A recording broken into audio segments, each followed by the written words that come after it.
Bismillahirrahmanirrahim. Assalamualaikum warahmatullahi wabarakatuh.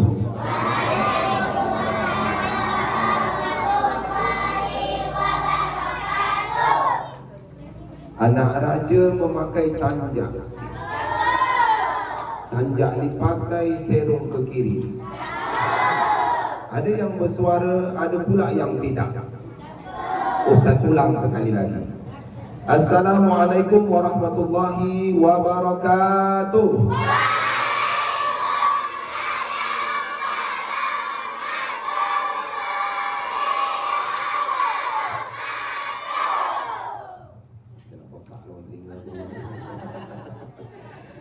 Dua tiga silama-lama, sekurang warnanya merah. Kalau Ustaz dengar dia punya suara menjawab salam ni macam orang mulai nak marah.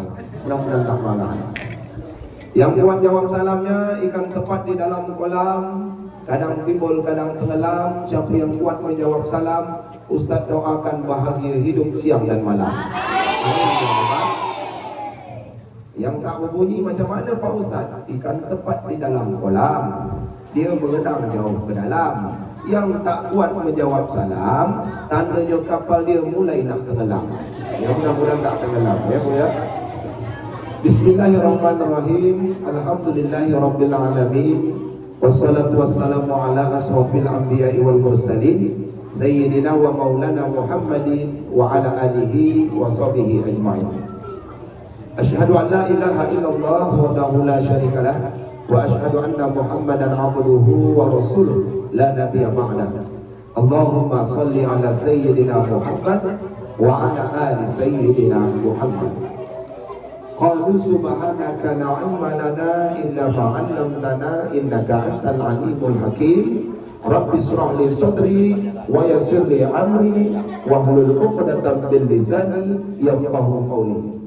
Wa qala Allah ta'ala fil Qur'anil Karim, Subhanallazi asra bi 'abdihi lailan minal masjidil haram ilal masjidil aqsa allazi barakna haulahu linuriyahu min ayatina innahu huwas sami'ul basir. Ngapa alim pula? Innahu huwas sami'ul basir. Wa qala Allah ta'ala fil Qur'anil Karim, wa huwa bil ufuqil a'la summa dana fatadalla. Dan ayat berikutnya, inda sidratil muntaha. Shadaqallahul adzim. Bapak Ibu, apa kamu sehat? Ini macam tak sehat betul. Anak-anak Ustaz, apa kamu nak sehat? Kullun amrin zibalin, setiap amal kita yang baik-baik. Walam yubda' bihamdillah, kalau kita tidak mengawalinya dengan bersyukur kepada Allah, fahuwa aqta', maka dia akan terputus, tak dapat berkah, tak bisa dibawa mati sebagai bekal menghadap Allah. Oleh sebab itu patut kita syukuri nikmat yang Allah beri hingga dengan hari ini dengan ucapan Alhamdulillahirabbil. Selanjutnya berselawat kepada baginda Rasul dengan ucapan Allahumma shalli ala sayyidina Muhammad wa ala ali sayyidina Muhammad.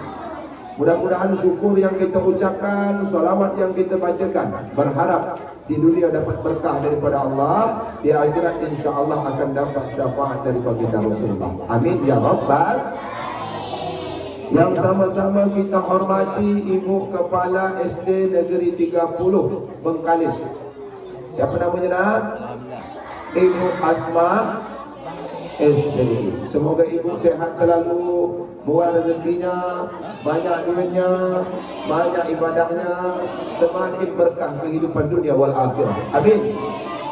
Yang sama-sama kita hormati, hadir bersama dengan kita Bapak yang berceramah tadi itu, Bapak Armito SAG MPDI. Beliau pengawas PAI Kecamatan Bengkalis. Luar biasa. Beliau ni kemana-mana sampai. bukan kecamatan sampai kadang sampai ke kabupaten. Beliau ini banyak betul yang diawasinya. Semoga segala urusan Pak Pengawas dimudahkan oleh Allah Subhanahu wa taala. Amin ya Allah ya Rabbal. Yang sama-sama kita hormati juga Bapak Ibu Majelis Guru yang hadir, kemudian juga orang tua, para komite dan segenap anggota komite yang hadir, dan juga yang sama-sama kita sayangi anak-anak ustaz yang hari ini Masya Allah tabarakallah. Ya, ustaz ni dari sekolah pergi sekolah, ustaz tengok saja. Oleh sebab itu ustaz ketika sampai di sini, kalau tuan pergi ke Mekah ibadah haji, lalu sudah ustaz berceramah, baru di sini tertib luar biasa nampaknya pagi ini. Wah, tepuk tangan dulu yang SD 30. Nah, anak-anak ustaz yang dimuliakan oleh Allah Subhanahu wa taala, ustaz nanti akan bercerita tentang beberapa buah kisah dalam peristiwa Isra dan Mi'raj. Kisah ini nanti mari sama-sama kita ambil hikmahnya, kita jadikan pelajaran dan pembelajaran dalam hidup dan kehidupan kita. Ustaz juga nanti akan beri hadiah bagi siapa yang bisa. Satu, Ustaz nilai dia tertib. Jadi siapa yang paling tertib Ustaz mulai tengok ni. Yang pertama dia tertib, bisa jadi tertib itu Ustaz panggil, Ustaz kasih hadiah. Yang kedua, dikarenakan dia bisa jawab pertanyaan. Jadi kalau ada pertanyaan daripada Ustaz nanti dia bisa jawab, Ustaz kasih hadiah.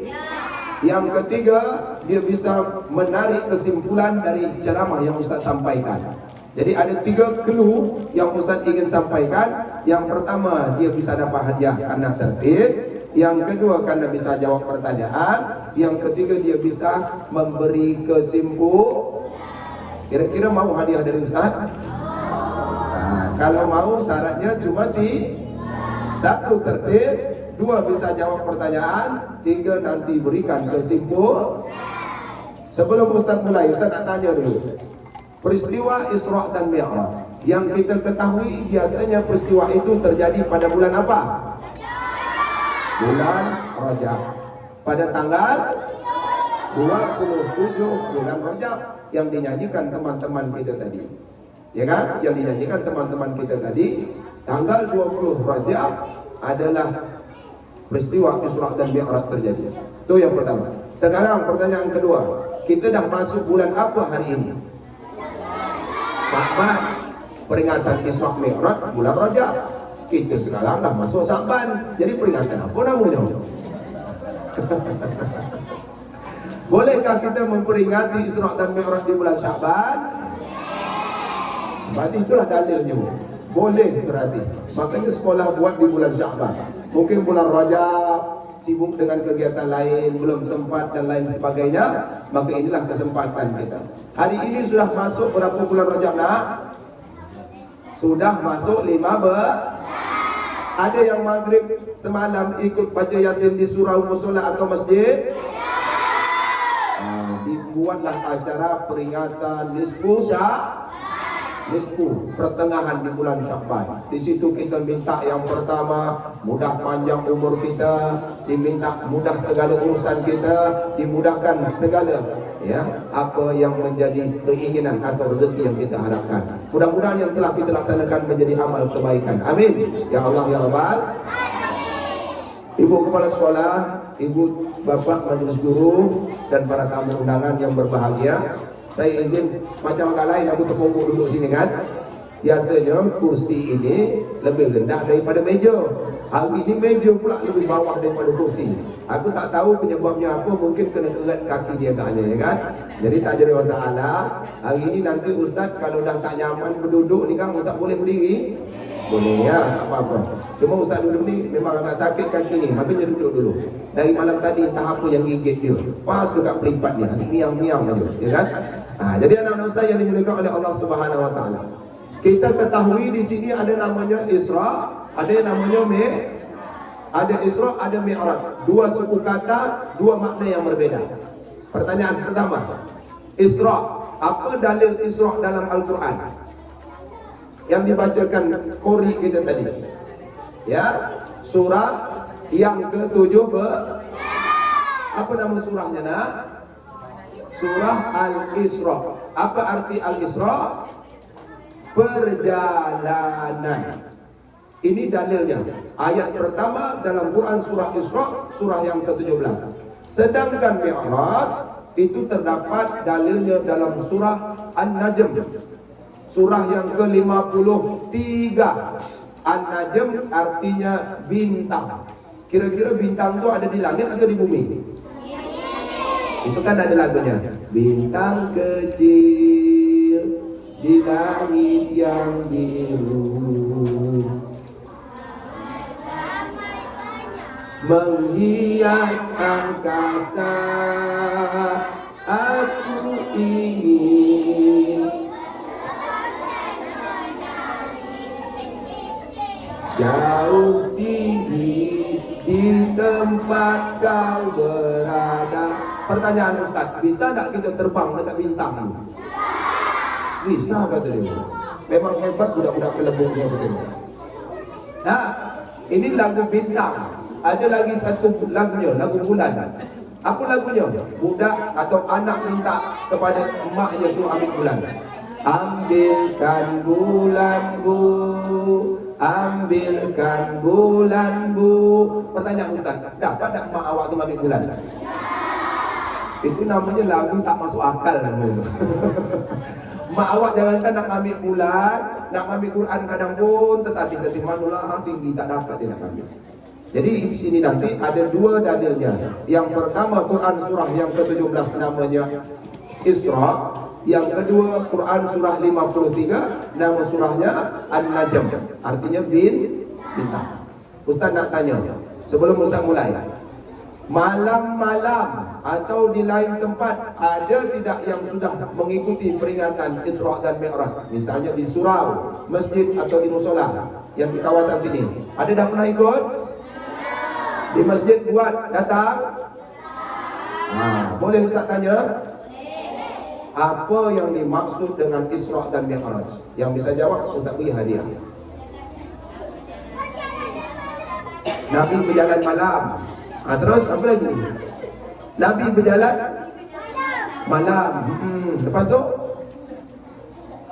kalau kisah Nabi berjalan malam, hampir tiap malam Nabi berjalan. Jadi belum dapat disimpulkan lagi. Ada yang lain? Perjalanan malam sama macam kau itu tadi. Kisah malam je lah berjalan. Jadi Nabi itu jalan di malam aja, siang tak ada berjalan ya. Ya, ada yang lain? Perjalanan Nabi ke Masjidil Aqsa, hampir sampai dia, hampir dapat. Cuma Ustaz ingin luruskan dulu, boleh? Rekam betul-betul. Bisa jadi nanti apa yang Ustaz sampaikan ini nanti Ustaz buat pertanyaan dan kalian bisa jawab, maka beruntunglah kalian dapat hadiah daripada Ustaz. Apa yang dimaksud dengan Isra dan Mi'raj? Supaya kita senang menyimpulkan begini saja. Isra dan Mi'raj adalah perjalanan menembusi kegelapan malam dari Masjidil Haram ke Masjidil untuk apa? Meraih ridho Allah. Meraih ridho Allah ni, inilah sampai di Sidratul Muntaha nanti ni. Kita ulang lagi ya. Perjalanan menembusi kegelapan malam dari Masjidil ke Masjidil untuk meraih. Ulang sekali lagi, belum hafal penuh nampaknya. Dah, sekali lagi. Apa yang dimaksud dengan Isra dan Mi'raj? Perjalanan kegelapan malam dari ke untuk.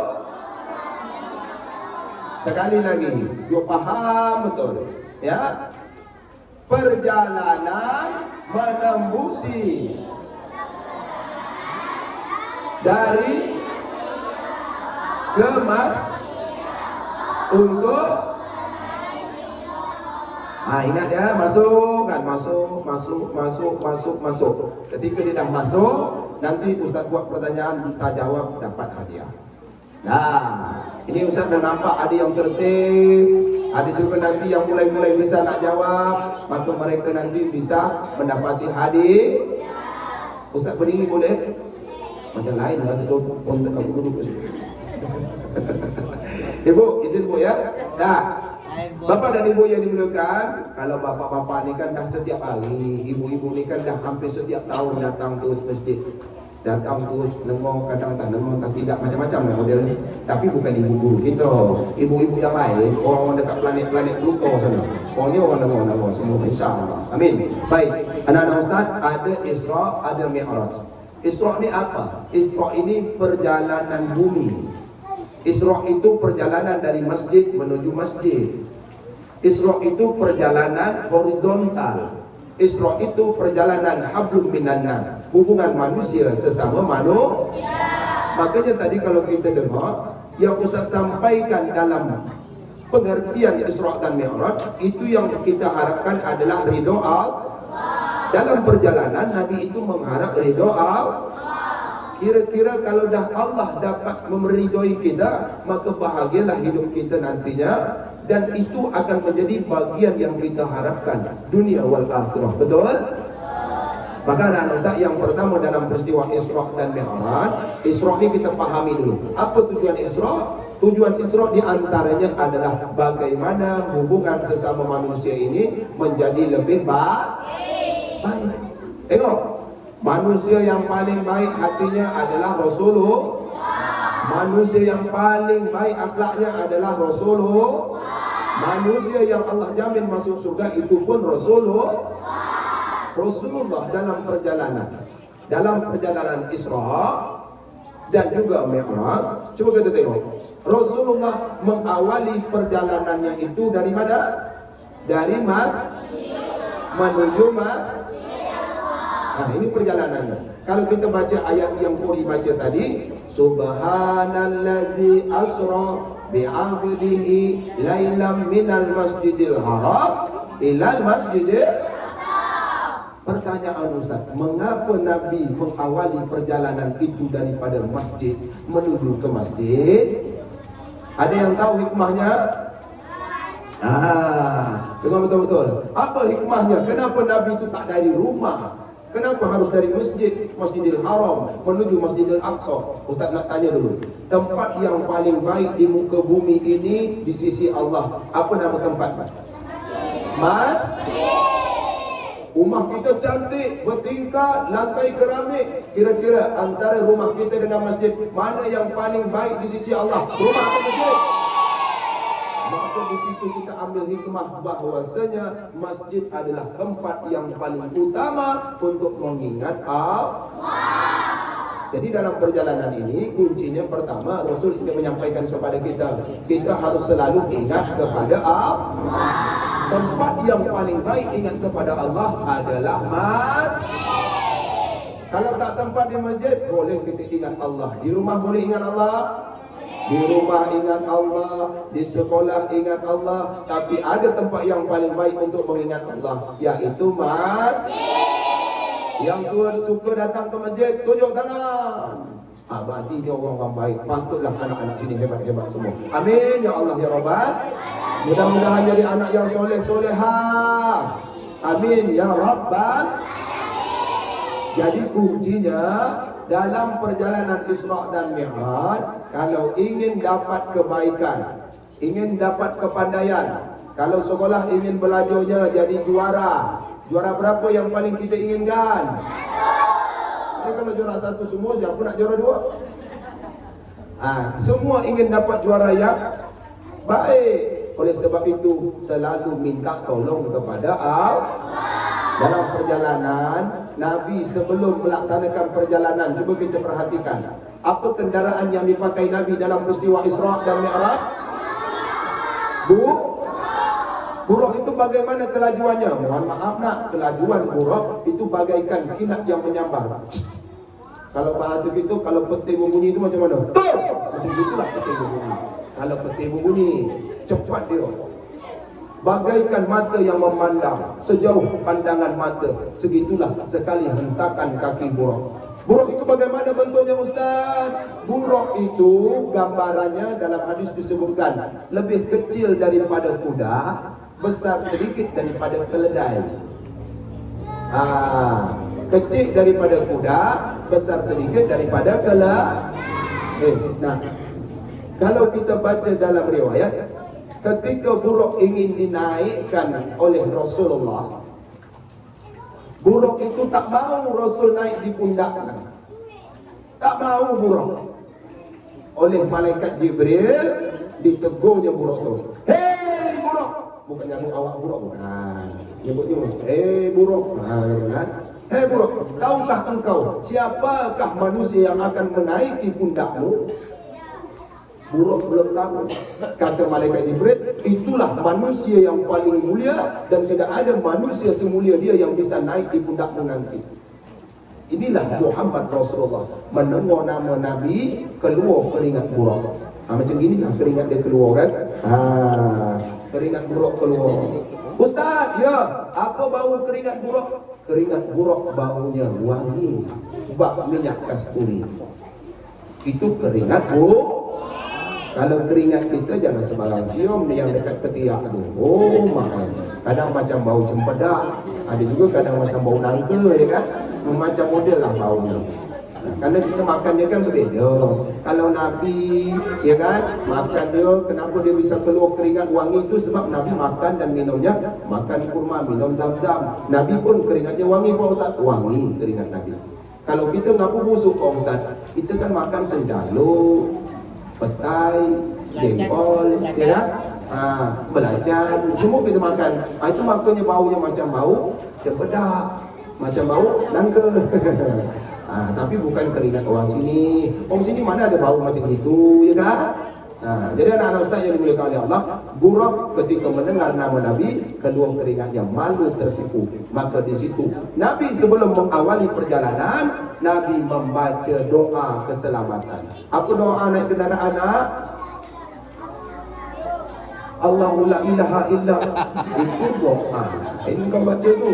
Ayat kursi. Subhanallazi sakhara lana hadza wa ma kunna lahu muqrinin wa inna ila rabbina lamunqa. Itu macam lain aku tengok bibi ibu bang. Apa bu? Insya ibu hafal? Aku tes ya. Ustaz, macam mana kalau kami tak hafal? Kalau tak hafal minimal baca bismillah. Inilah yang menjadi dilema hari ini. Tahun semalam dengar peringatan nak naik Honda, baca bismillah. Tahun ini dengar lagi peringatan Isra Mi'raj pun tak berubah-ubah, baca bismillah. Jadi pelaku tak berubah-ubah. Hari berganti, musim berubah. Tahun berlalu, umur bertambah, usia berkurang, pelaku tak berubah-ubah. Dan itulah bismillah, bismillah. Kata malaikat, bila lah engkau nak baca doa, minta pertolongan, minta perlindungan, maka mohon kepada Allah. Dalam perjalanan, anak ustaz, ada yang pakai sepeda? Yang naik sepeda, baca doa, mohon perlindung. Yang naik Honda juga baca doa. Yang jalan kaki pun harus baca doa. Jadi kita berharap perlindungan daripada Allah. Siapakah manusia yang hanya bisa naik buruk? Cuma Rasulullah. Kenapa? Karena buruk itu kecepatannya itu sangat tinggi. Nah, gambaran begini, kalau kita naik Honda, gas paling tinggi Honda itu anggaplah 100. Kira-kira kalau kita naik Honda gas 100, macam mana dia punya mulut awak buatnya? Ya kan? Itu gasnya 100, gas Honda. Kelajuan buruk jauh daripada itu. Artinya kalau kita manusia yang seperti ini tak mampu kita naik buruknya. Kenapa? Mungkin tulang dengan isi kita berpisah dibuatnya. Kenapa? Sedang naik Honda aja bisa tercabut. Dia punya kumis, ya kan? Kalau tak lapuk tercabut itu tu. Nah, apalagi kalau naik kendaraan yang maju seperti maka Nabi lah yang Allah pilih untuk menaiki buruk tersebut. Nah, perjalanan ini perjalanan bumi dari masjid menuju masjid. Apa hikmahnya? Rasul ingin mengajarkan kepada kita. Siapa yang ingin masuk surga? Yang ini aja nampak, yang ini tak tahu saya. Yang angkat tangan ini tak tahu. Nah, Orang yang ingin masuk surga itu di antaranya mesti banyak bekal amal kebaikan. Amal kebaikannya mesti banyak. Di antaranya tadi, kalau kita belum bisa beramal yang lain, minimal datang ke masjid untuk ingat kepada Allah. Datang masjid ingat kepada Allah. Sebelum pergi sekolah, datang masjid. Ya Allah, kami nak dapat juara 1 nanti ya Allah. Berikan kami kemudahan dalam belajar ya Allah. Habis balik dari masjid, pergi sekolah, belajar di sekolah. Maka Allah berikan kemudahan. Ya Allah, kami ingin pandai mengaji ya Allah, macam Kori tadi ya Allah. Datang masjid minta tolong kepada Allah, pergi sekolah diajarkan, pergi tempat mengaji diajarkan, maka dapatlah ilmu yang kita harapkan. Amin ya rabbal. Maka masjid tak boleh kita sia-siakan. Masjid adalah tempat yang paling baik untuk ingat kepada Allah. Pak, saya cerita dengan anak-anak aja dulu Pak ya. Bapak kalau nak dengar, kalau tidak main-main je lah HP tidak apa ya. Bu, dengar cerita untuk anak-anak. Kalau ibu kan dah faham bab ini dah, ya kan? Cerita dengan anak-anak. Nah, berarti masjid adalah tempat yang paling istimewa. Siapa yang berada di masjid, siapa yang masuk ke masjid, siapa yang selalu hadir dalam majlis ilmu di masjid, maka dia ingat kepada Allah, Allah pun ingat kepadanya. Apa kata Allah? Fazkuruni azkurkum washkuruni wala takfurun. Siapa yang ingat kepada Allah, Allah akan ingat kepada dirinya. Mudah-mudahan kita yang selalu ingat, Allah pun ingat kepada kita. Amin ya rabbal. Nah, dalam hidup kita ni apa tak berubah? Tahun semalam dengan tahun ni macam itu juga. Apa sebab tak berubah? Ada satu titik masalah dalam diri kita. Apa dia? Hati. Hati ni pernah sakit atau tidak? Anak-anak ustaz pernah sakit hati? Yang pernah sakit hati, yang angkat tangan. Apa orang? Kenapa sakit hati sayang? Dengan siapa sakit hati? Sakit hati dengan kawan, pernah? Sakit hati dengan guru, pernah? Pernah juga? Sakit hati dengan bapak, pernah? Sakit hati dengan ibu atau mak, pernah? Sakit hati ni kerana apa? Kerana di ejengnya Pak Ustaz, engkau tu yang hitam, aku yang putih. Jangan. Ada yang membuat kita sakit hati? Ada. Ibu, go, pandang ceramah, tak pandang awas. Pernah sakit hati, Bu? Kadang-kadang kita sakit hati dengan kawan, ada sakit hati dengan jiran, ada sakit hati dengan atasan. Mohon maaf, sakit hati ini kalau tidak diobati, maka dia akan menyebabkan orang itu sulit untuk mendapat kenyamanan dan ketenangan dalam hidup. Orang yang sakit hati macam mana contohnya? Contohnya begini, senang tengok orang lain susah, susah tengok orang lain senang. Pernah kita dengar macam itu kalimatnya? Manalah kami tahu Pak Ustaz kata yang pernah dengar ni no. Ini yang menjadi dilema tu ini. Kalau yang ini menjadi ini menjadi generasi nantinya. Mudah-mudahan tidak merasakan hal yang sama. Nah, senang tengok orang susah, maknanya macam mana? Ketika orang lain dapat musibah, dia bahagia. Rasakan kau terbakar kebun kau kan? Itulah kau cekel lagi dengan aku. Aku minta bagi kelapa 3 biji, itu kau letak 15,000 sebiji. Habis kelapa kau terbakar. Itu tanda orang dalam dirinya masih ada penyakit. Atau susah tengok orang senang. Contoh, orang dapat beli Honda baru. Apa kata dia? Tak mana duit dipakai dia. Orang dapat beli, ya kan, rumah baru, entah mana toyol dipelihara. Orang dapat nikah baru, entah apa pelet yang dibaca. Jadi itu orang sakit hati itu mandang orang tak ada yang namanya baik-baik. Kalau hati ni sakit, mandang orang semuanya tak elok. Ya kan? Orang beli Honda, dia yang pensan. Orang beli mobil, dia masuk ambulan. Tak apalah tuan. Itu tanda orang sakit hati lah tu. Jadi Bapak dan Ibu, mohon maaf, jagalah hati kita. Maka dalam lagu dibunyikan, jagalah hati, jangan kau nodai, jagalah hati, lentera hidup ini. Apa lagu tu nak? Tak hafal? Kalau lagu ini apalah? Gara-gara sebotol minuman. Engkau lagu setan tu hafal kau ya?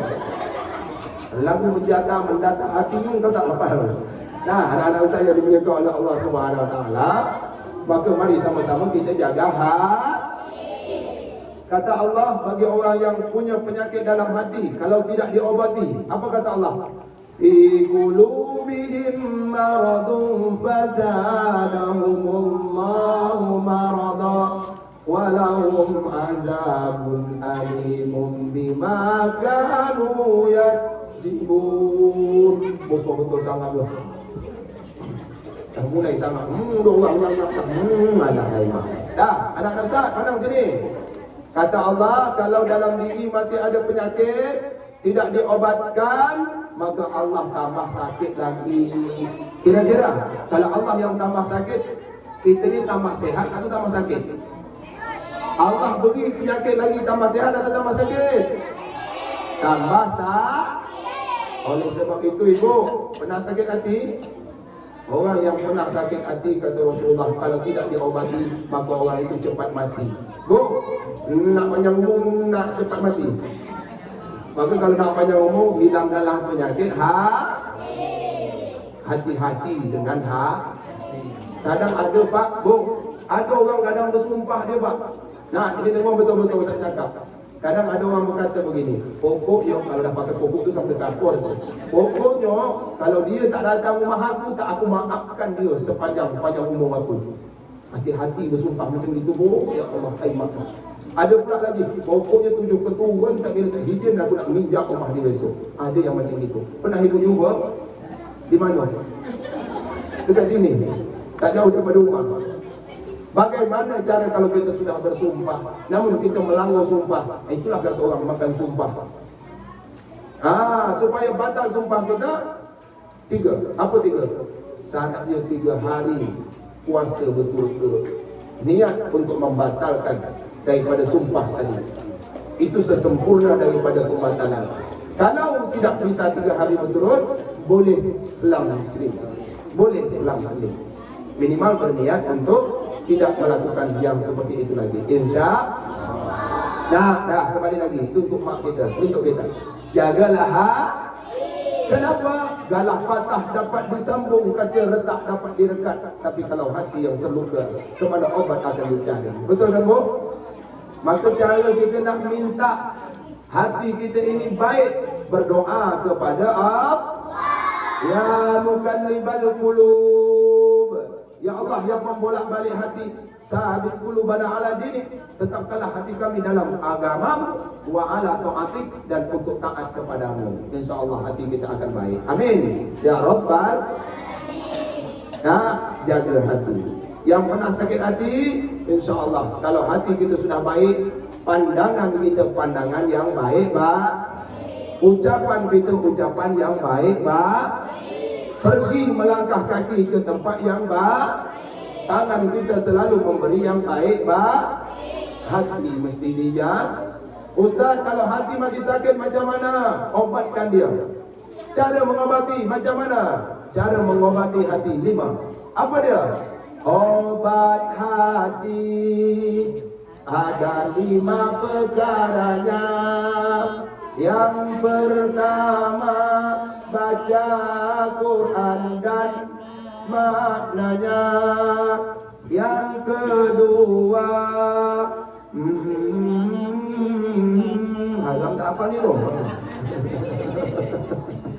Dah, jadi anak-anak Ustaz, mari sama-sama kita pelihara hati kita agar tidak pernah menyakiti hati orang lain. Dan andai kita pernah menyakiti, membuat salah kepada orang, maka tujuan pertama kita harus minta maaf.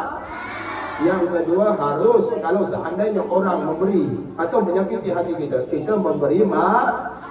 Minta maaf kalau kita salah, memberi maaf kalau kita pernah dilukai hati kita. InsyaAllah. Nah, anak-anak Ustaz, duduk yang rapi. Mulai rapi ya. Yang rapi Ustaz dah mulai tampak ni dah. Nah, yang rapi ini insya-Allah lah nanti ya. Mudah-mudahan menjadi salah satu orang yang terpilih di antara yang lain nantinya. Amin ya Allah ya Rabbal. Oleh sebab itu Nabi mengajarkan kita. Apa kata Nabi? Innamal bu'istu liutammima makarimal Akhlak kita harus baik. InsyaAllah ini akhlak-akhlaknya baik besok semuanya. Amin ya Allah ya Rabbal. Sayang kita dengan Nabi, cinta kita kepada Nabi. Orang yang cinta dan sayang kepada Nabi senantiasa ingat orang yang ingat kepada Nabi caranya baca solat. Yuk sama-sama yang sayang dan cinta kepada Nabi, kita sama-sama baca solat. Salatullah ala Taha Salatullah ala Yasin. Pak, Pak, sayang dan cinta dengan Nabi. Dengar bu, orang sayang dan cinta dengan Nabi nak baca selawat. Dengar dari tadi aku dengar haram tak dibaca. Ya kita dengar ya, diam kita. Jangan beri malu umat Nabi Muhammad. Salatullah. Yang ini aja, bukan yang ini. Awak nak dengar suara dia. Salatullah ala Taha Rasulillah.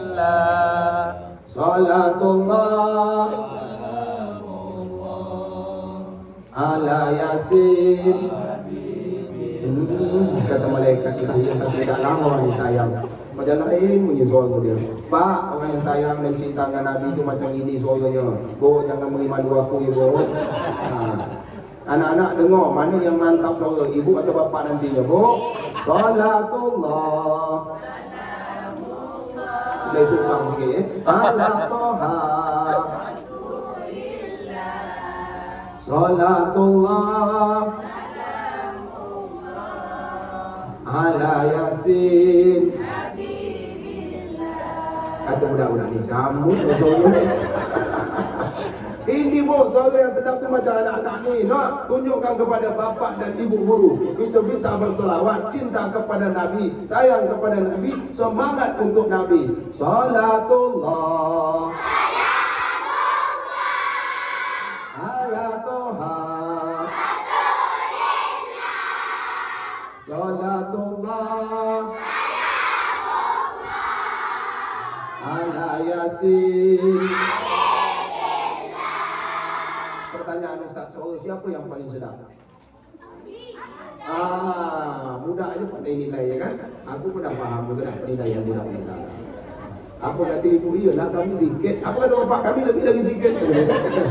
Bapak dan ibu yang dimuliakan oleh Allah, anak-anak Ustaz rahimakumullah.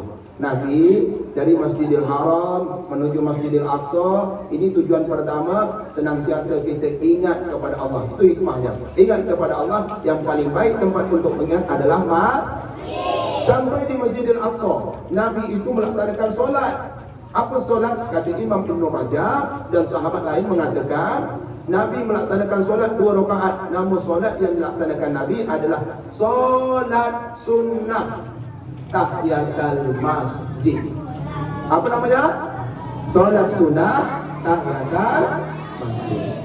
Nabi bukan solat saja, bahkan Nabi menjadi imam para nabi-nabi terdahulu. Apa dia? Selain daripada solat, Nabi pun menjadi Ini ada 2 hikmah atau pelajaran yang bisa kita ambil. Yang pertama, Nabi menjadi imam. Apa maknanya? Nabi menjadi imam maknanya untuk menjadi imam dalam solat. Ini kan pemimpin. Imam itu kan pemimpin.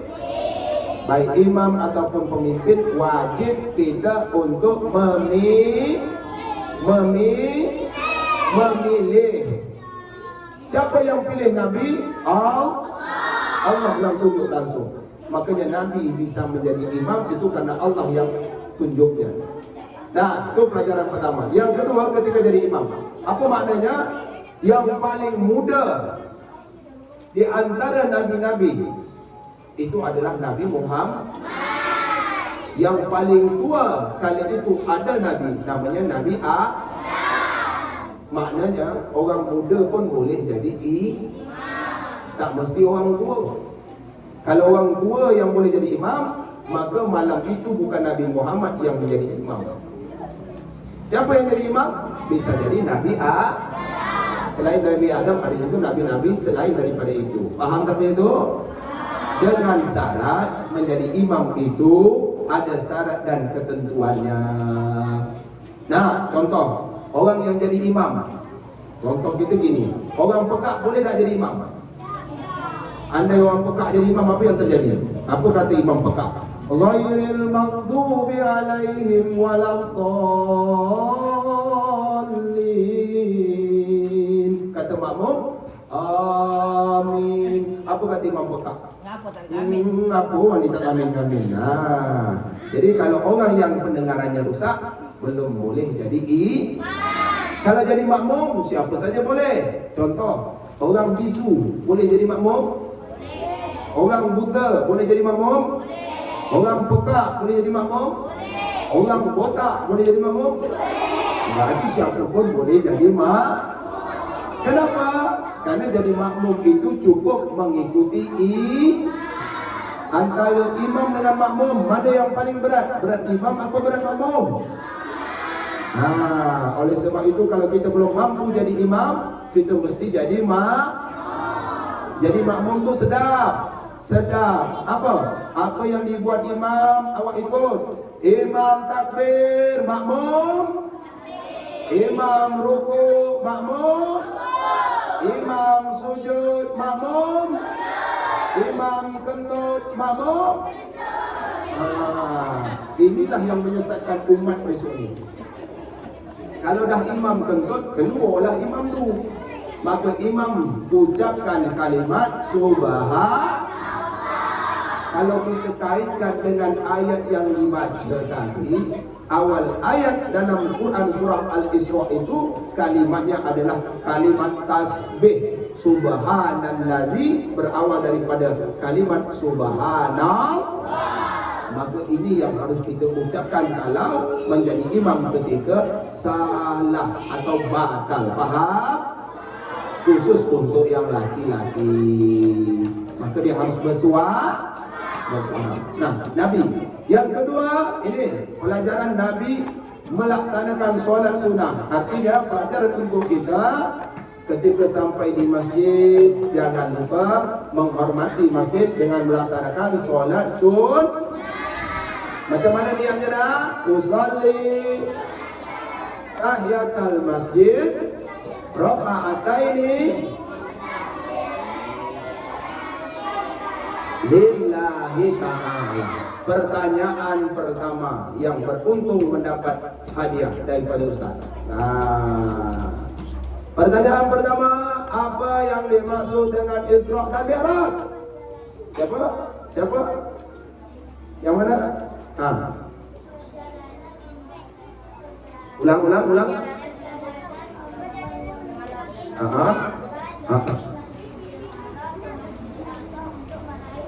Masya Allah. Sini.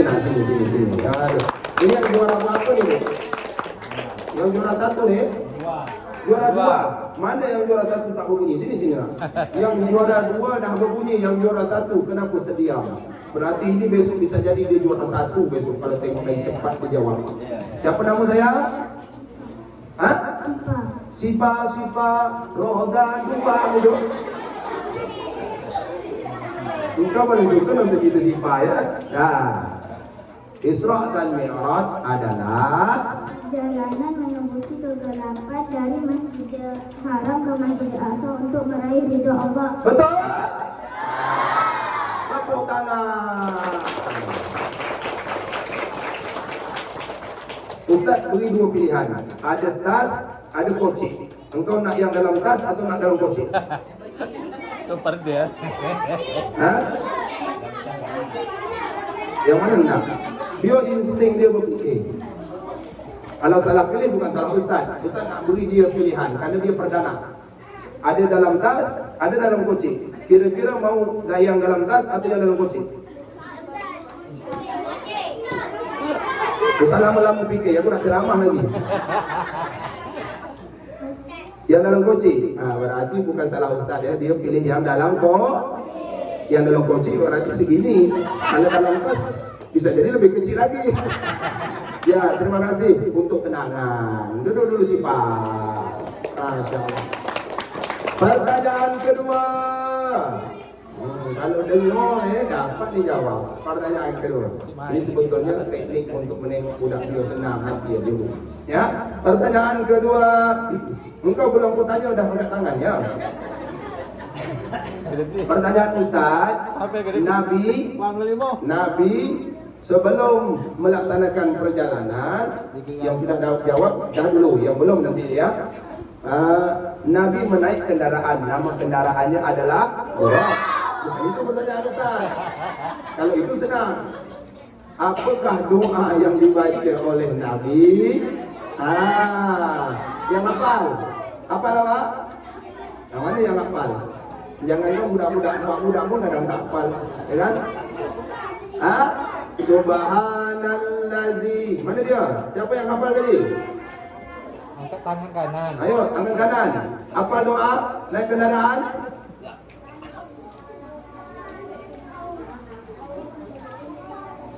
Kemari Ustaz. Ya Allah Ustaz. Masya Allah. Kalau dah pecing macam ini aku yakin kalau doa tu dua kepala semuanya. Siapa nama saya? Hafiz Suwailah. Hafiz nama dia. Kalau tak hafal doa ini boleh jadi Hafiz tu nanti ya.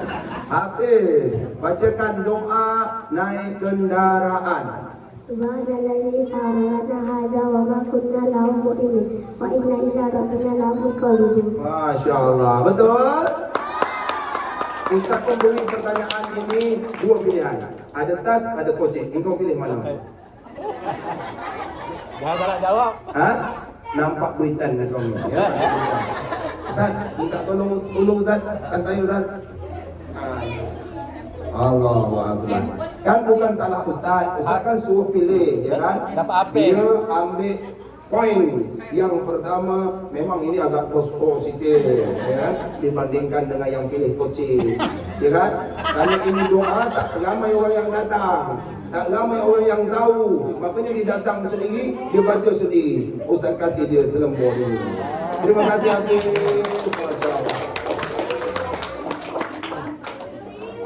Ceramah dekat SD ni paling banyak lumpur duit aku. Jadi kalau dekat SD tu kita berharap ada anak tu ceramah kita tak banyak diingat dia. Yang diingat duit RM5,000 dia RM10,000. Hanya set duit ni ya. Jadi saya di masing-masing sekolah tu ada sekolah tu memang suka saya diundang. Sebab awak kalau diundang buat duit. Kalau sekolah yang ustaz lain tu menghabis duit ya kan. Kali ni awak beri duit. Itu dia. Anak-anak ustaz itu sebetulnya buat kenang-kenangan ya. Ini perjalanan tapi masih ada yang diam-diam ni, yang tertib akan saya panggil nanti insya-Allah. Tapi yang tak terpilih jangan berkecil hati. Itulah teknik Ustaz, mudah-mudahan kelundang lagi ya tak Tuan? Anak-anak Ustaz. Selesai daripada solat, nanti buat pertanyaan lagi ya. Selesai daripada solat, Nabi diberi pilihan, dua pilihan. Ada air yang isinya susu, yang satu lagi dalam gelas isinya tuak. Nabi suruh pilih. Dengan mantap Nabi pilih air dalam gelas yang isinya susu. Apa kata malaikat Jibril? Muhammad, pilihanmu tepat. Kenapa wahai Jibril? Untung engkau pilih susu. Kata Nabi, kalau aku pilih tuak, kalau engkau pilih tuak, pengen budak SD 30 semuanya. Wah. Maksudnya beginilah pelajarannya. Nabi beri peringatan kepada kita dalam hal ini. Hidup kita ini akan senantiasa bertemu dengan dua hal. Ada baik, ada buruk, ada halal, ada hak. Antara susu dengan tuak, yang mana yang baik? Oleh sebab itu Nabi mengajarkan kepada kita, ambil, makan, pilih yang baik-baik. Pilih yang baik-baik. Kalau di antaranya dua, ada susu, ada tuak, ada baik, ada buruk, ada halal, ada haram, kita pilih yang baik. Kita pilih yang baik. Kita pilih yang halal. Kalau ada halal, ada haram, tinggalkan yang haram, pilihlah yang hak. Ini harapan kita. Faham sampai situ saya? Insya. Jadi perjalanan Isra ini perjalanan bagaimana mulai daripada awal kehidupan kita melaksanakan perjalanan hidup, mohon perlindungan kepada Allah, mohon pertolongan daripada Allah. berbuatlah yang baik, lakukanlah yang menjadi kebaikan untuk kita. Karena kata Nabi, in ahsantum li anfusikum wa in asa'tum falaha. Siapa yang berbuat baik, baik yang dia dapat. Siapa yang buat buruk, buruk yang akan dia terima. Dah, ini perjalanan Isra. Selesai sudah. Segitu aja dulu. Naik kita Mi'raj jam berapa? Aku nengok aja ibu mandang jam berapa ini selesai tadi. Ya? Sampai jam berapa kita ceramah? Sampai jam 12. Aku nak khutbah lagi di kelas. Dah. Mi'raj. Apa yang dimaksud dengan Mi'raj? Bintang Mi'raj. Semalam ada yang jawab, Ustaz tanya, apa yang dimaksud dengan Mi'raj? Naik. Apa yang naik? Dia tak tahu apa yang naik. Nah, Ustaz sampaikan, Mi'raj secara umum ada yang berkata menaiki tangga-tangga kemuliaan. Mi'raj ada yang berkata menembusi angkasa. Mi'raj ada yang berkata menghadap Allah. Maka dalam ayat dibunyikan wa huwa bil ufuqil a'la summa dana fatadalla, dan ayat berikutnya inda sidratil muntaha. Kalau kita baca rupa-rupanya, wow, mana aku ceramah, tak apa dia pandang. Al-Azad, dalam kitab Maulid Al-Barzanji yang dikarang oleh Syekh Ja'far bin Hasan bin Muhammad Al-Barzanji, di rawi yang ke-14 ada kisah tentang Isra dan Mi'raj. Jadi Nabi itu, kalau kita baca kisahnya, Nabi langit pertama sampai dengan langit ke-7 itu bertemu dengan para Nabi. Di langit pertama, dan pernah dengar ni kan? Langit pertama Nabi bertemu dengan Nabi. Kenapa Nabi Adam di langit pertama? Sebab Nabi Adam yang diciptakan Allah pertama kali. Berarti kalau yang kedua nanti, langit kedua letak dia, gitu. Kenapa Nabi Adam diletak di langit pertama? Betul itu? Dah betul dah? Kang kirim yang tadi. Ya, sebab Allah menciptakan Nabi Adam, makhluk yang mulia pertama kali. Maka dia diletakkan oleh Allah di langit pertama, langit dunia. Makna langit dunia itu langit yang dekat dengan dunia. Naik langit kedua, Nabi bertemu dengan Nabi Isa. Siapakah Nabi Isa itu? Nabi yang lahir daripada rahim seorang perempuan yang suci, yang tak pernah disentuh oleh seorang laki-laki. Siapakah nama ibunda Nabi Isa? Siti Maryam. Rupanya budak ni tak tahu, berarti perlu ceritakan ni. Siapa nama mak Nabi Isa dah? Siti Maryam. Nabi Isa di langit kedua bersama dengan sepupunya. Siapa nama sepupu Nabi Isa? Nabi Yahya. Dah, kita ulang. Langit pertama Nabi Adam, langit kedua ada dua Nabi, Nabi Isa dan Nabi Yahya. Naik langit ketiga, ini pasti ingat ni, Nabi yang elok, ganteng. Siapakah nama Nabi itu? Nabi yang paling ganteng bukan Nabi Yusuf. Nabi yang paling ganteng itu Nabi Muhammad. Cuman kita tak bisa melihat wajah Nabi Muhammad. Kenapa? Nur. Nur itu apa? Cahaya. Cahaya di atas cahaya. Kita tak bisa melihat. Oleh Allah dipancarkanlah kegantengan Nabi Muhammad dengan Nabi Yusuf, kepada Nabi Yusuf. Makanya Nabi Yusuf itu dikenal dengan sebutan Nabi yang paling elok rupanya. Faham tak begitu? Ustaz, macam mana wajah Nabi Yusuf itu? Nah, wajah Nabi Yusuf tu kalau kita nak ingat tak payah dah. Nabi Yusuf dengan Ustaz tak jauh beza, macam inilah wajahnya. Ini kata ibu tak ada macam itu. Nabi Yusuf tu tak ada tak ilalan kata itu. Itu tanda hati masih rusak lagi.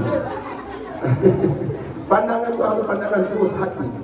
Dah, anak-anak Ustaz. Langit ketiga Nabi siapa? Naik Nabi Yusuf. Langit keempat Nabi Idris. Siapakah Nabi itu? Nabi yang bisa bermunajat kepada Allah melalui malaikat pencabut nyawa.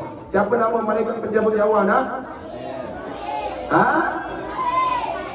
Ngapa pula Mikael? Mikael lain tugasnya. Israel cabut nyawa.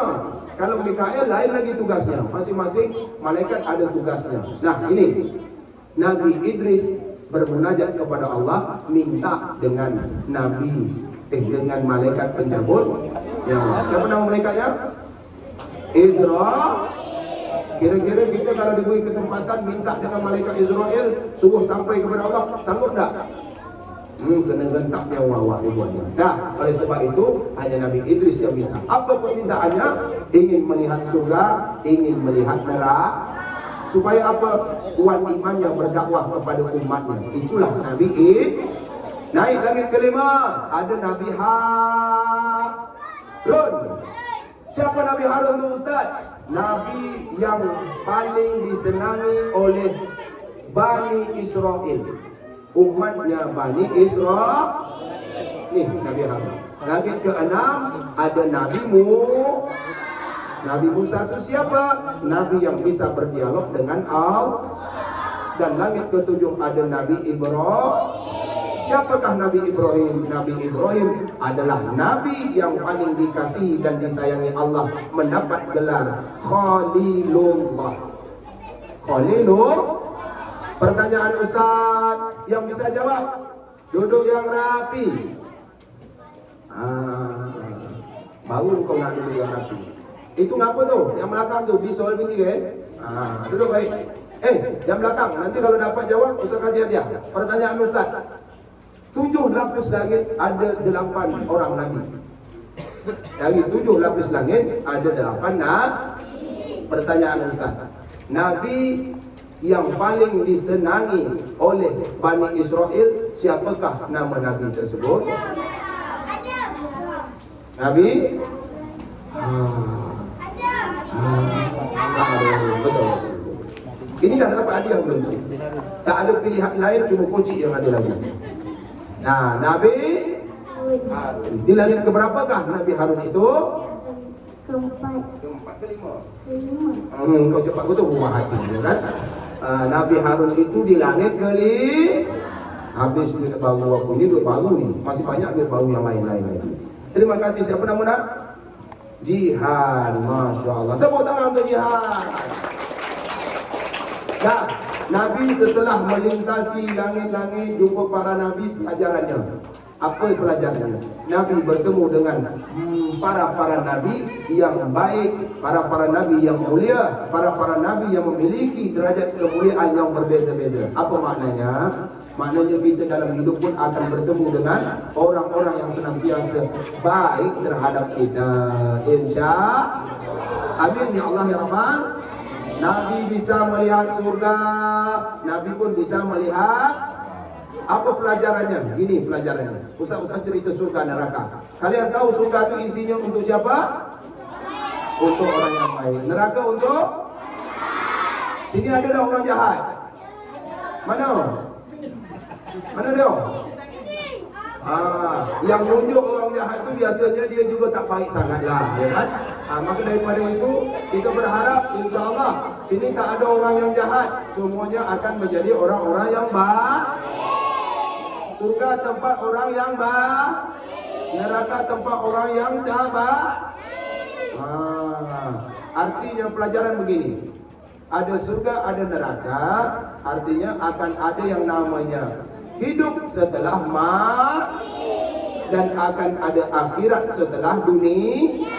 Nabi sudah melihat itu. Hal itu akan terjadi. Siapa yang banyak buat baik, surga balasannya. Siapa yang tak baik, neraka tempatnya. InsyaAllah kita masuk surga semuanya. Amin ya Allah ya Rabbah. Salatullah ala Toha.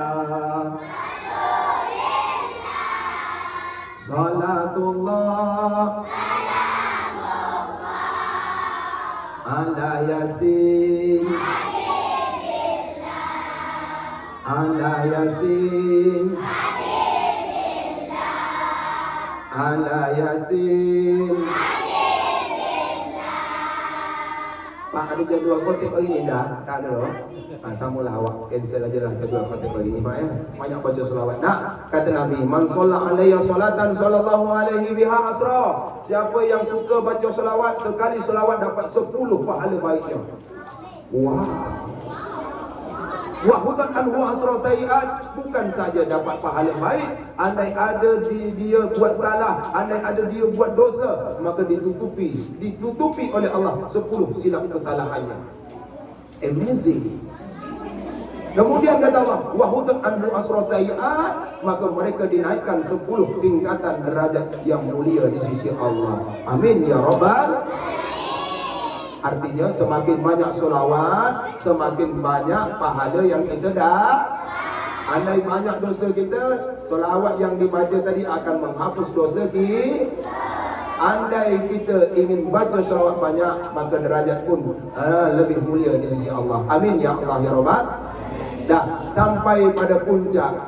Wa huwa bil ufuqil a'la, puncak yang paling tinggi. Summa dana fatadalla, maka Nabi dekat dan didekati oleh siapa? Malaikat Jibril.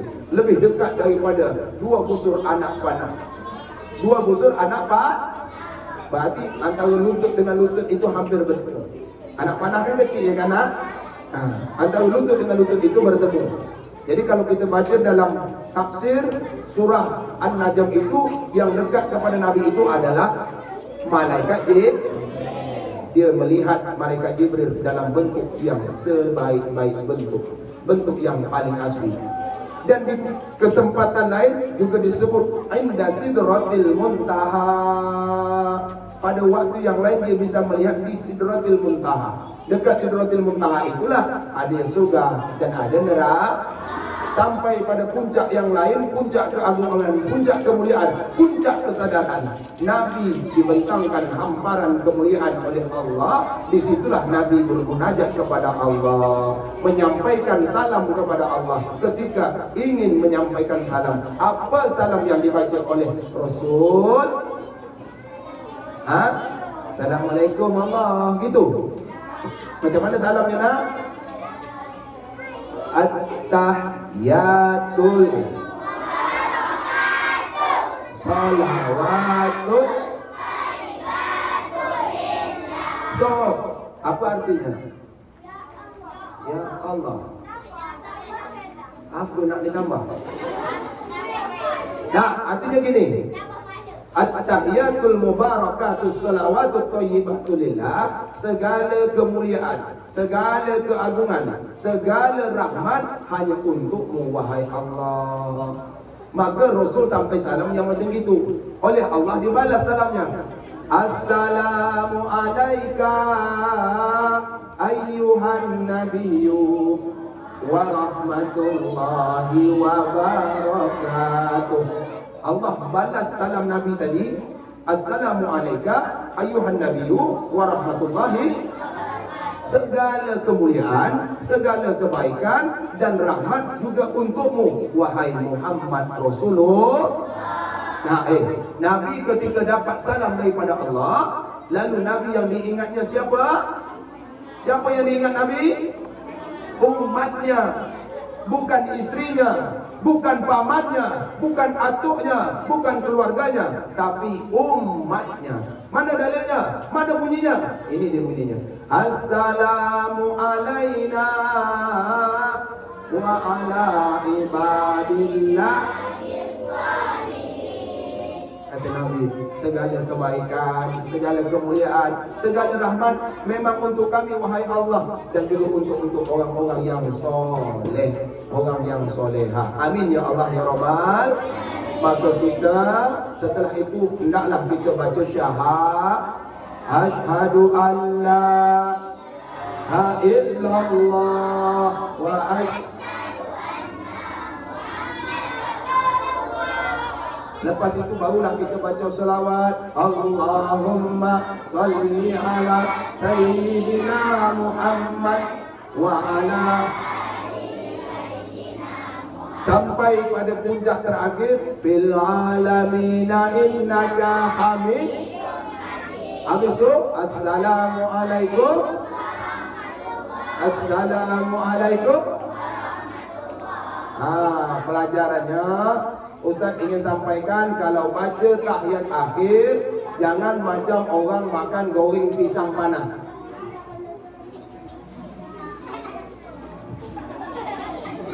Terlalu cepat. Maka pelan-pelan baca seolah-olah macam Nabi berdialog dengan Allah. Itulah Nabi kita. Sayang dengan kita tak Nabi kita tu. Maka kata Nabi, man ahabbani kana ma'i fil jannah, barang siapa yang cinta dan sayang kepadaku, maka mereka besok masuk surga bersama denganku. Amin ya rabbal. Sampailah titik penghabisan Rasul menerima oleh-oleh. Apa oleh-olehnya nak? Oleh-olehnya berapakah jumlah solat yang Rasul terima kala itu? Jumlah solat 50 waktu sehari semalam. 50 waktu sehari semalam. Nabi menerima 50 waktu ini balik cepat. Ketika dalam perjalanan bertemu dengan Nabi Musa AS di langit ke-6. Nabi Musa lah yang dari 50 berubah menjadi 5 waktu sehari semalam. Itu berkat pertolongan Nabi dan Nabi Musa minta kepada Nabi Muhammad, minta pengurangan kepada Allah lagi. Nah, dalam solat 5 waktu ini, kalau kita kerjakan, ada berapa rakaat 5 waktu ini? Semuanya 7. Kata Nabi, 5 waktu yang kita kerjakan sehari semalam, itu pahalanya sama macam orang melaksanakan solat 50 waktu sehari semalam. Kita cukup 5 waktu, tapi pahalanya bagaikan orang solat 50 waktu. Senang tak hati kita? Oleh sebab itu agama melihat innama masalus sholatu fiddin kama sholli rabbi fil jasad. Apa kata agama? Kedudukan solat dalam agama bagaikan kedudukan kepala atas badan manusia. Kepala ni penting tak? Ini kepala ni asli atau tak asli ni? Asli kepala ni? Nah, kepala ni penting tak? Kepala ni penting, betul? Kepala penting. Kaki penting tak? Kepala, kaki, tangan. Jangan kepala pundak, lutut dan kaki lain, ya. Itu nanti senang, ya. Semua yang ada ini di antara yang ada ini, mana yang paling penting? Yang paling penting, sesuatu yang penting pada tubuh manusia, posisinya di atas atau di bawah? Ini yang namanya paling penting itu kepala. Maka posisinya di atas. Seolah-olah dalam pelajaran ini agama melihat ibadah yang paling penting di antara ibadah-ibadah yang lain itu adalah solat. Kenapa dengan solat? Sebab Rasul menerima perintah itu di Sidratil Muntaha, tempat tertinggi di mana Allah memberikan perintah solat tersebut. Berbeza dengan zakat, haji, puasa, cukup melalui wahyu. Faham? Nah, kepala penting atau yang penting kepala? Ulang saya cakap. Kepala ni penting atau yang penting kepala? Kalau ada otak namanya kepala otak. Kepala penting atau yang penting kepala? Kata kawanku tadi yang penting. Kalau yang penting kepala macam gini maksudnya nak Ustaz ceritakan sedikit.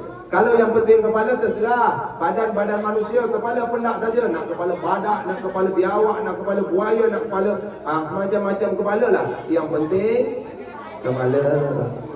Ternyata kepala itu bagaimana cara kita menghargai kepala yang penting? Maka orang yang dalam agama menjaga solat bagaikan orang yang menjaga kepala. Nah, kaki kita kalau putus, pernah tengok orang putus kaki? Kira-kira masih ada harapan hidup atau tidak? Kalau orang putus tangan, kira-kira masih ada harapan hidup atau tidak? Kalau orang putus kepala, masih adakah harapan di hidup? Pertanyaan Ustaz, Ada tak di antara yang hadir ini yang mau berkawan dengan manusia yang tak punya kepala? Ada? Nanti malam kalian berjalan dekat jalan-jalan besar ni, adalah orang ada badan, ada kaki, ada tangan tapi tak ada kepala. Mau tak lewat dekat jalan tu? Kenapa tak mau? Apa yang awak takut? Oh, itu hantu namanya tu. Tapi kalau kita fikir begini, apalah yang awak takut? Dia bukan nampak awak. Sebab dia tak ada kepala. Awak lewat depan dia, dia bukan tahu. Cuma yang namanya manusia, kalau tengok sesuatu yang agak aneh, ada yang namanya rasa tak. Faham namanya tu? Kita ada rasa takut. Nah, siapakah manusia yang tak punya kepala itu? Jadi agama melihat memang hantu tadi itu dah namanya. Memang betul yang kau cakap tu hantu. Nah, manusia yang tak solat itu adalah manusia yang tak mau melaksanakan perintah solat. Pernah tak kita tengok ada orang badannya besar tapi tak nak solat? Ada tak? Pernah tengok tak? Pernah? Di mana? Di TikTok? Jauh betul kat TikTok tu. Nak pernah tengok orang badan besar, dia tak jauh daripada rumah kita. Ada nampak? Kadang dia dalam rumah kita, ada nampak? Kadang dia tidur dengan kita juga. Dia itulah orang yang tak solat. Kadang dia tu juga makan dengan kita. Dia tu juga bawa kita jalan. Baju raya dia yang beli. Orang itu yang tak solat. Itulah orang yang tak ada kepala. Apa namanya tadi nak? Katanya tadi takut. Rupa-rupanya orang tu tidur dengan awak. Orang tu beli baju raya awak. Orang itu yang tak solat. Bagaikan manusia tak punya kepala. Makanya jaga betul kepala. Ini kepala ni asli atau palsu? Aku takut kepala ni palsu selama ni. Makanya anak-anak yang dimuliakan oleh Allah, orang yang tak solat bagaikan manusia tak punya kepala. Oleh sebab itu jaga kepala kita dengan sebaik-baik penjagaan. Caranya jangan lupa perintah solat. Ustaz, ya. Apa hukuman bagi orang yang tak solat? Kata Allah dalam Quran surah Al-Hajj ayat 47. Wa inna yawman inda rabbika alfi sanatin mimma ta'udun. Orang yang sekali meninggalkan solat, maka Allah masuk sehari dalam neraka. Sehari di dalam neraka Allah sama dengan 1000 tahun hitungan manusia. Selagi masuk neraka, hitungannya 1000 tahun manusia.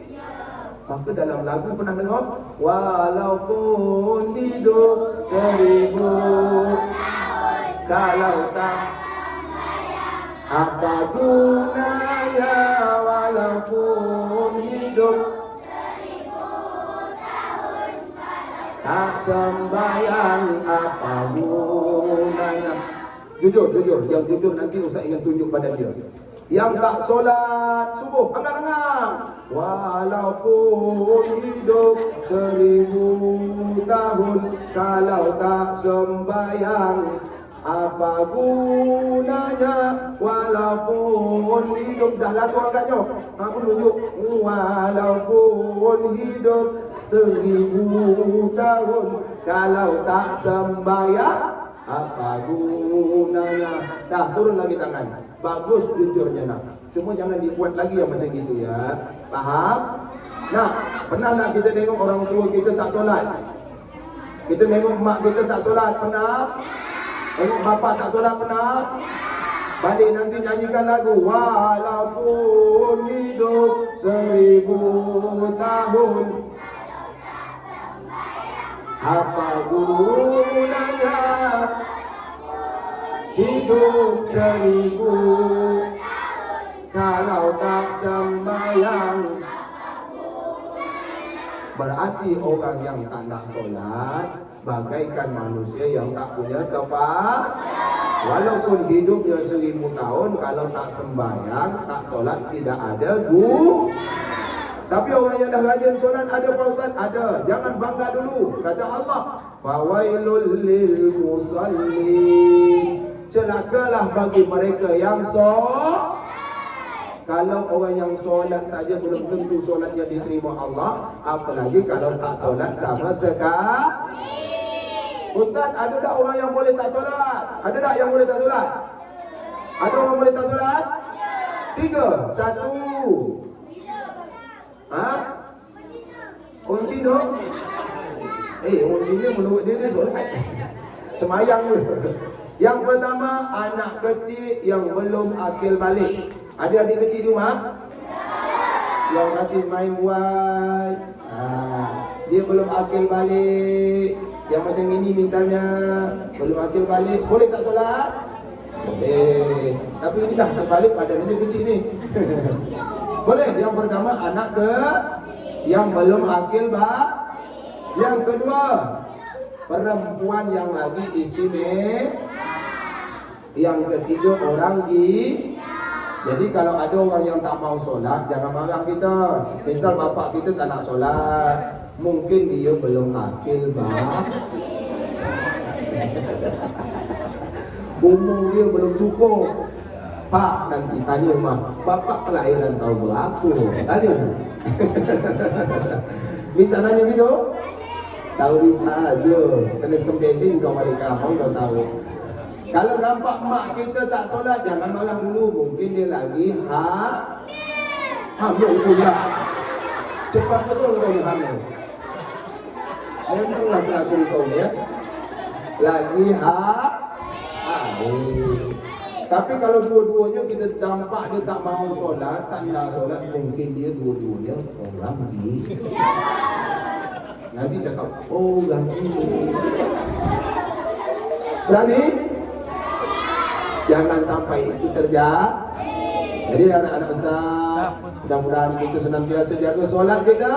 Kita selalu berharap mudah-mudahan Allah akan pelihara kita dari kebaikan-kebaikan di dunia, kebaikan di akhirat nantinya. Amin ya Allah ya Rabbal. Yo, Ustaz ingin buat request pertanyaan. Duduk yang rapi. Yang pertama Ustaz nak pilih yang paling tertib. Di antara yang ramai ini, ada seorang yang paling tertib. Tengok Ustaz ceramah, dia tak ke mana-mana pandangannya. Yang itu, baju besar, baju orang biru, yang badan yang besar. Dari tadi dia lepang pun, bila lah aku dipanggil Pak Ustaz. Ya Allah, tak gerak-gerak dia. Sini nak.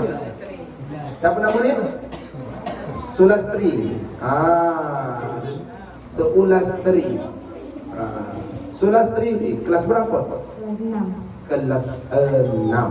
Surai. Dah kelas ni nak tamat lagi ni. Sulastri. Ustaz kan menyampai tadi dari jam berapa tadi aku tak tengok pula jam. Kalau tak salah hampir 1 jam dah agak ni Bu ya. Ada 1 jam Bu? Lebih ya. Kau dah mana jam kau tengok? Kira-kira dari penjelasan Ustaz, apa yang bisa Sri sampaikan dengan kawan-kawan ini? Tolong Sri sampaikan. Cakap. Nak pegang mic. Ustaz akan ambil amplop di sini.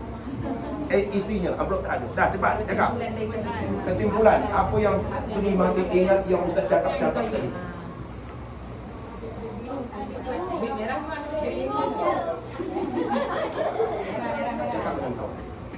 Ustaz akan menyampaikan tentang Isra Mi'raj dan tentang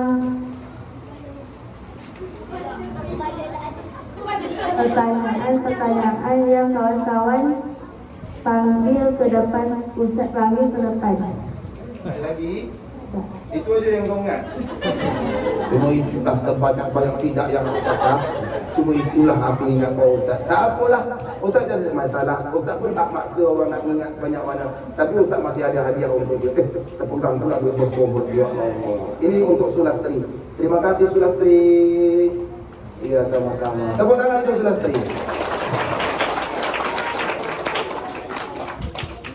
Itulah kau tak tertib lagi. Bilang tak lompat-lompat belakang tadi kan. Kalau tadi tak berbulan, Ustaz panggil awak ke depan. Pertanyaan. Ustaz tak menjelaskan tadi, tapi kalau dapat menjawab ini mantap. Pertanyaan Ustaz. Ketika Nabi selesai peristiwa Isra dan Mi'raj, ada sahabat yang percaya tentang peristiwa itu. Pertanyaan Ustaz, siapakah nama sahabat yang mempercayai tentang peristiwa Isra dan Mi'raj itu? Nak dengar yang Ustaz tanya sahabat. Ali mana? Ali Kelebu. Ada yang lain? Sahabat Nabi berapa orang? Cuma ingatkan, sahabat Nabi itu ada berapa? Sahabat dekat Nabi ada berapa? Kira-kira siapa yang mempercayai peristiwa Isra dan Mi'raj pertama kali? Engkau betul lah ni? Betul lah? Abu sini bu.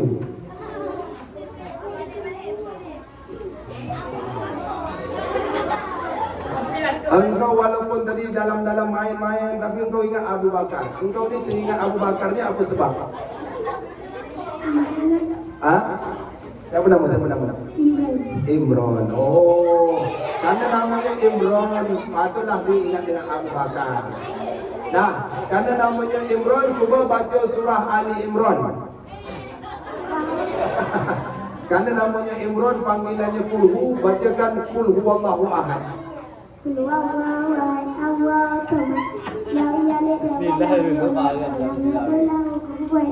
Walaupun namanya Imran, tapi yang dia hafal itu Allahu Ahad. Ya. Jadi sahabat Nabi yang pertama kali yang mempercayai peristiwa Isra dan Mi'raj itu adalah Sayyidina Abu Bakar As-Siddiq. Ya, Sayyidina Abu Bakar As-Siddiq. Ini dia untuk Imran. Terima kasih Imran. Duduk yang baik. Dah, mau lagi? Pertanyaan terakhir, aku pun dah habis dah. Entah semani cara nak nutup ke hilang nama. Nah, hari berapa ni? Dah 10.30. Pertanyaan terakhir. Siapakah nama isteri yang senang boleh? Siapakah nama isteri Ustaz? Apa kata nama pula nama isteri Ustaz pula? Nah, pertanyaan Ustaz. Siapakah nama pengawas PAI tadi? Oh, engkau yang dapat hadiah. Sebab engkau MC, ya kan? 20,000 engkau dapat nak. Sebab engkau MC tadi, Masya Allah. Dah, terima kasih atas segala perhatian. Mohon maaf jika ada kekurangan dan kesilapan. Wassalamualaikum warahmatullahi wabarakatuh.